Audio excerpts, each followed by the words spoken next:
Cooking at home is a great way to save money while enjoying healthier meals. Here are some effective tips. Number one, plan your meals. Create a weekly meal plan to avoid impulse buying. This helps you use ingredients effectively and reduces food waste. Number two, make a shopping list. Stick to a list based on your meal plan to avoid unnecessary purchases. Check your pantry before shopping to use what you already have. Number three, buy in bulk.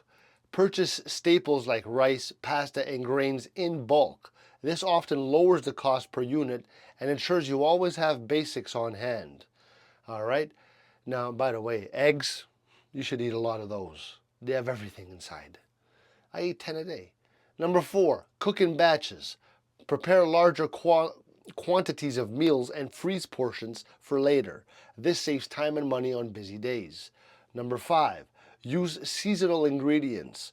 Opt for fruits and vegetables that are in season as they are usually cheaper and tastier.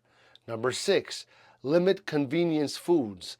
Avoid prepackaged meals and snacks which tend to be more expensive and explosive.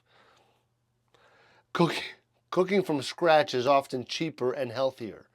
Number seven, repurpose leftovers. Get creative with the leftovers to minimize waste. Use them in soups, salads, or as a base for new meals. Number eight, invest in good tools. Now, while this is an initial expense, having quality kitchen tools can make cooking easier and more enjoyable, leading to more home-cooked meals. And by implementing these strategies, you can effectively save money while enjoying delicious home-cooked meals.